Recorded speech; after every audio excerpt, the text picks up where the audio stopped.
Olá, olá, olá, prezados alunos e alunas da Faculdade Legal e Educacional. Sejam bem-vindos a mais uma aula aqui da nossa pós-graduação, né, de Penal e Processo Penal, aí com a coordenação do professor Rodrigo, né? É um prazer ter vocês aqui. Estamos na nossa primeira aula do módulo 1, então estarei com vocês em algumas aulas mais. Desde já é um prazer tê-los conosco aqui na faculdade, né? Meu nome é Simone de Alcântara Savazone, eu dou aula de Penal e Processo Penal aqui na faculdade também, e também em algumas pós-graduações de previdenciário, tributário e trabalhista da Faculdade Legal, né? A gente sempre preocupado em atualizá-los, em tê-los conosco e sempre atentos aí às novidades. Então vamos lá. Essa é a nossa primeira aula, né, juntos aqui do módulo 1. Então nossa aula é de número 6. Nós vamos falar sobre um tema extremamente interessante, um tema que falamos quase todos os dias a respeito disso, de uma maneira ou outra. Usamos esse tema para exemplificar diversas situações, né? Eu trouxe aqui alguns slides para vocês. Esses slides, a finalidade é que sirva de norte, de parâmetro, para que vocês possam depois pesquisar e ter suas dúvidas, e também fico desde já, me coloco à disposição de vocês para esclarecimento, tanto nas redes sociais como através da Faculdade Legal. Então, quando eu vou lembrar das excludentes de ilicitude, né, eu aqui pedi a licença, vou pedir a licença para vocês, para retomar aonde elas ficam, onde as excludentes de ilicitude, ou chamado também de antijuridicidade, né, o critério da antijuridicidade, aonde que ela fica dentro do crime. Então, nós estamos aí no comecinho falando sobre crime. Quando eu falo em crime, eu lembro que o crime é composto, né, quando estamos no ao vivo, eu sempre chamo a atenção. O que é o crime? O crime, ele é adotado aqui no Brasil a teoria tripartida, né? Sabemos que já houve discussão, mas hoje é pacífico que adotemos a teoria tripartida sobre o que é um conceito analítico de crime, né? Primeiro, o que é crime? E aí o aluno sempre me responde, professor, eu lembro que é fato típico, né? E aí alguma coisa sobre conduta, alguma coisa sobre resultado, alguns lembram da tipicidade. Eu falo, não, vamos organizar a cabeça de vocês. Crime é fato típico mais antijurídico, então aqui eu peço vênia para colocar só o anti, né? E o fato típico aqui em cima, mais a culpabilidade, e aí a gente chama de culpável, né? Eu vou usar aqui e colocar culpável. Esses são os três elementos, então são três, se eu disser que são três substratos, e aí eu estou falando de maneira de pós-graduação já, porque os senhores têm essa elevação e conseguem adentrar alguns conceitos do direito penal um pouco mais aprofundados do que o da graduação. Então, aí eu chego para o aluno e falo, então, olha, eu já estou te dando isso. O crime é fato típico, antijurídico e culpável. Bom, te dei os três substratos. Vamos entrar em cada um dos elementos do fato típico, que vocês já devem ter conhecimento. Quando eu falo de fato típico, eu estou lembrando de uma coisa que está a primeira, chamada de conduta. Então, todo fato típico, ele tem uma conduta. E é importante que eu chame a atenção dos senhores. Por quê? Porque toda excludente de ilicitude pressupõe, obviamente, que tem existido o quê? Fato típico. Se pressupõe que para ser antijurídico já exista o fato típico, eu tenho que saber que tem que existir uma conduta, seja ela na modalidade de ação ou omissão. Até aí, tudo bem, estamos falando de conduta, um dos elementos lá do fato típico, e ela pode ser ativa ou omissiva, né? E dentro da ação ou omissão, eu tenho aquilo que eu chamo a atenção dos alunos, a conduta praticada com dolo ou com culpa. Quando eu falo em dolo ou culpa, e isso é importante, porque quando eu vou falar no excesso das excludentes, ou seja, eu vou trazer isso para vocês, mas o excesso de legítima defesa, o excesso na legítima defesa, ou o excesso no estado de necessidade, eu tenho que saber que esse excesso vem da onde? Vem da ação, correto? Então, toda a ação, e aí, exclusivo da ação, do crime de ação, ele pode haver o dolo ou a culpa. Lembrando, senhores, que só existe crime culposo, aqui é só uma observação, quando houver previsão legal. Se não houver previsão legal, não existe crime culposo. E aí eu sempre falo, olha, alunos, prestem atenção, tem que entender e ler o tipo penal.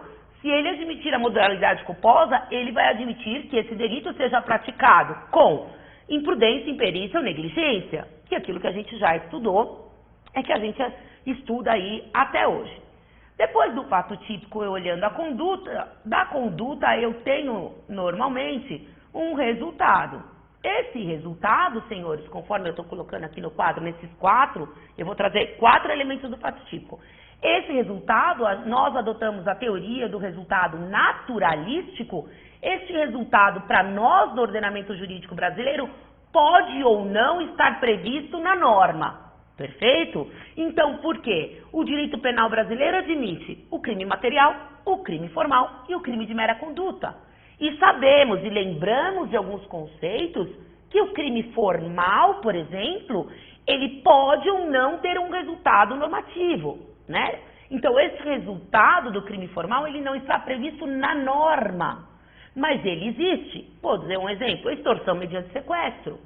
Então, praticar o sequestro com o escopo, com a finalidade de extorquir a família da vítima, já é um delito, independentemente se eu conseguir ou não extorquir ou receber aquela garantia ou aquele valor que eu quero como resgate.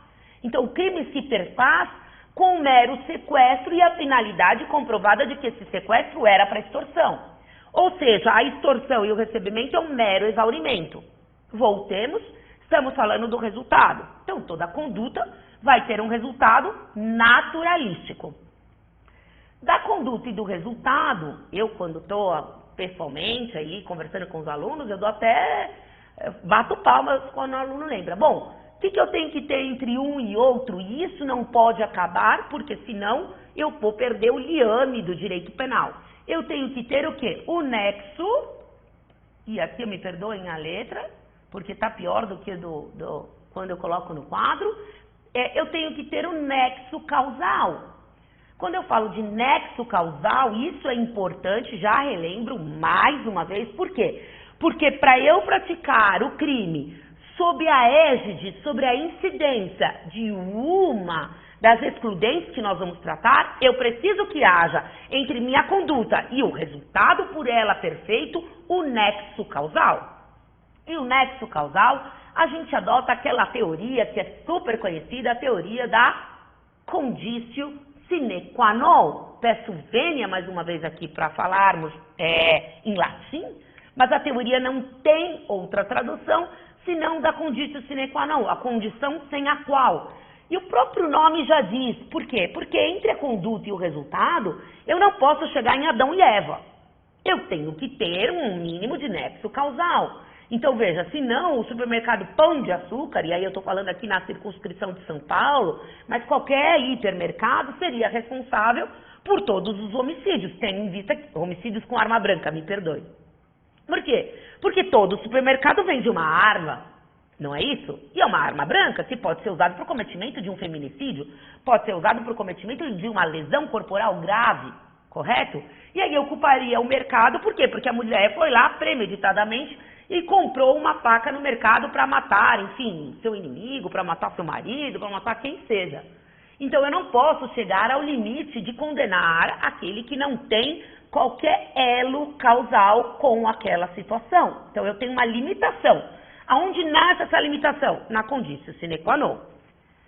Depois do nexo causal, eu tenho a famosa tipicidade, né? E aqui, vamos lá, o último e quarto elemento do fato típico, a tipicidade. O ordenamento jurídico optou, né, brasileiro, optou por adotar da tipicidade, e aí a gente chama formal, ou seja, basta que o crime cometido esteja previsto em lei e ele será, então, crime, desde que existente claramente uma conduta, o nexo causal e o resultado, né? Então, a gente adota essa teoria da tipicidade formal é uma teoria que é muito discutida. Veja, quando estamos em sede de pós-graduação, temos a possibilidade de explicar as diversas formas de tipicidade, a tipicidade material, a tipicidade conglobante, a tipicidade formal, e conseguimos discutir e conseguimos ver aonde pode existir aí, talvez, um furo dentro do ordenamento, onde pode existir, talvez, algo que possa ser alterado dentro do ordenamento com o escopo de que, então, não haja um abarroamento no direito penal ou no sistema do judiciário de vários crimes ou várias perseguições penais no ius accusationis, né, que vá no sem limites. Por quê? Porque eu não olho a antijuridicidade. Veja, existem alguns ordenamentos em que a antijuridicidade, doutores, está embutida no fato típico. Ou seja, comete homicídio aquele que mata alguém, conforme o artigo 121, vírgula, salvo se. E aí já coloca as excludentes dentro do tipo penal. Então, quando eu digo que existem ordenamentos que vão banir, e aqui depois eu vou tirar esse X, porque a gente tem, que vão banir a antijuridicidade, porque transfere a antijuridicidade para tipicidade, ou seja, eles trazem essa exceção, as hipóteses nas quais, se você cometeu o delito, não haverá a prática de crime. Mas esse não é o caso do ordenamento jurídico brasileiro, então eu vou apagar aqui, vou continuar no... Epa, vamos lá. Bom, não é a caso do ordenamento jurídico brasileiro, porque nós adotamos aqui a teoria, teremos então a antijuridicidade como algo que é vigente no ordenamento. Agora ficou certo, eu tenho a antijuridicidade. Então, vou apagar um pouquinho para os senhores e vou falar aqui sobre, então, o nosso tema, que é a antijuridicidade, ou chamada, então, quando vamos estudar, excludentes de ilicitude. Então, a antijuridicidade também é chamada de ilicitude. Vamos lá, antijuridicidade não cometerá crime, leia-se, né? Nós vamos ver os artigos 23, 24 e 25, onde o Código traz expressamente quais são as excludentes e depois ele traz duas outras mais genéricas que nós vamos também estudar. Quando ele traz a antijuridicidade, ele diz, olha lá para aquela conduta do meu sujeito, ele cometeu o fato típico? Aí você vai olhar, ele praticou uma conduta? Praticou. Ele teve um resultado? Teve. Ele teve um nexo causal? Teve. Ele teve tipicidade? Teve. Deixa eu ver se ele não cometeu sob a égide de algumas dessas excludentes de ilicitude, ou também chamada de antijuridicidade. Conforme queira o doutrinador, ilicitude passa a ser algo mais vigente. Dentro das excludentes, eu tenho a legítima defesa, o estado de necessidade, o exercício regular de um direito e o estrito cumprimento do dever legal. Então, eu peço vênia para que isso, então, na nossa cabeça esteja devidamente gravado. Meu sujeito praticou um fato típico. Será que ele não está sob estado de necessidade, de legítima defesa, de estrito cumprimento do dever legal ou exercício regular de um direito? Bom, vamos adentrar, então, o que são as hipóteses dessas excludentes, né? Quando nós adentramos, nós nos socorremos ao Código Penal. Então, antes de verificar, então, o primeiro substrato, o segundo substrato e o terceiro substrato, que vocês vão ter aí no decorrer da nossa pós-graduação. Então, eu não vou adiantar a cereja do bolo, que é o resto da culpabilidade, mas eu estou aqui, então, no segundo substrato, entrando especificamente dentro do que eu vou estudar primeiro. E aí, por opções didáticas, eu vou entrar primeiro no estado de necessidade.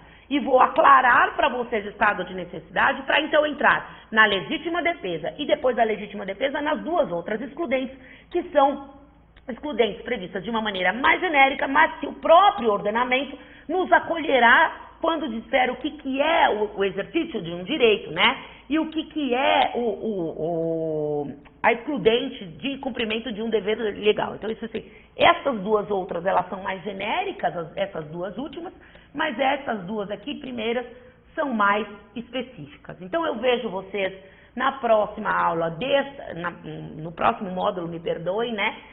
Falando, então, sobre especificamente o estado de necessidade. Obrigada.